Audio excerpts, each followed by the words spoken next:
চন্দ্ৰ হৈছে এক ৰহস্যময় গোলক যিয়ে অগণন মিথ আৰু কিংবদন্তিৰ প্ৰেৰণাৰ উৎস হৈ আহিছে।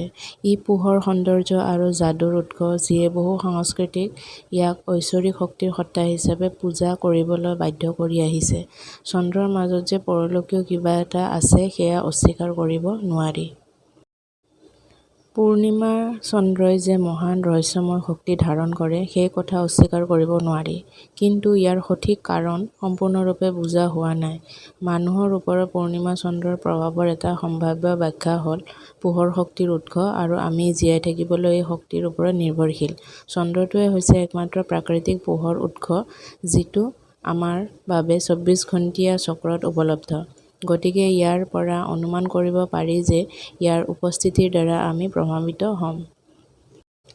আন এটা ব্যাখ্যা হ'ল মানুহৰ ওপৰত চন্দ্ৰৰ টান আমাৰ গ্ৰহটোৱে সৃষ্টি কৰা বিদ্যুৎ চুম্বকীয় ক্ষেত্ৰৰ পৰা উদ্ভৱ হয়।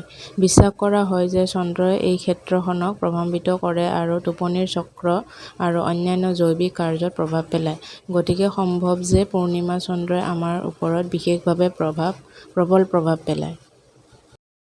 পূৰ্ণিমা চন্দ্ৰক ধন আকৰ্ষণ কৰিবলৈ ব্যৱহাৰ কৰাৰ আটাইতকৈ উত্তম উপায় হ'ল ইয়াৰ শিখৰ চিহ্নিত কৰা এটা অনুষ্ঠান সৃষ্টি কৰা।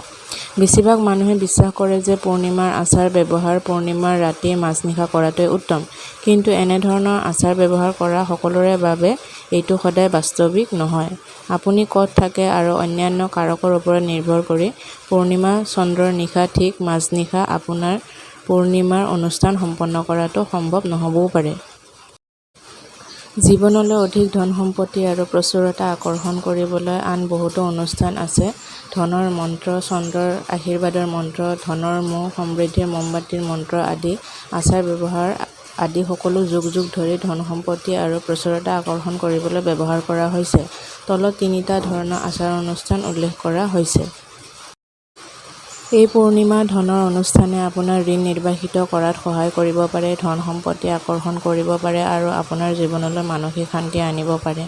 আৰম্ভণি কৰাটো সহজ। আপুনি মাত্ৰ এটা শান্ত ঠাই বিচাৰি উলিয়াব লাগিব, জিৰণি লওক আৰু চন্দ্ৰৰ পোহৰত মুকলি মানিবেগ এটা ধৰি চন্দ্ৰৰ পৰা আপোনাৰ মানিবেগলৈ উৰি যোৱা ধন কল্পনা কৰিব লাগিব।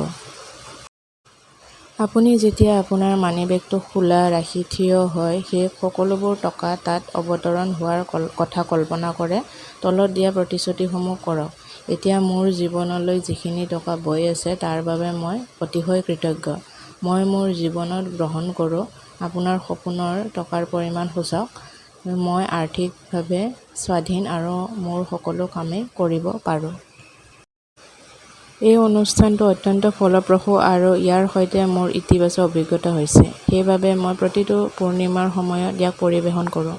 এইটোও যোগ দিবলৈ নাপাহৰিব যে যদি আপোনাৰ মানিবেগত ইতিমধ্যে কিছুমান টকা আছে তেন্তে সেইবোৰ তাতে থৈ দিয়ক।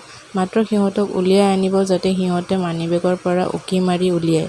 লগতে যেতিয়া আপুনি কল্পনা কৰে যে আপোনাৰ মানিবেগত উৰি যোৱা ধনখিনি, এনে অনুভৱ কৰক যে আপোনাৰ মানিবেগটো গধুৰ হৈ আহিছে, টকাৰে ভৰি পৰিছে। আপোনাৰ সকলো ইন্দ্ৰিয় ব্যৱহাৰ কৰিলে আকৰ্ষণটো আৰু অধিক ফলপ্ৰসূ হ'ব।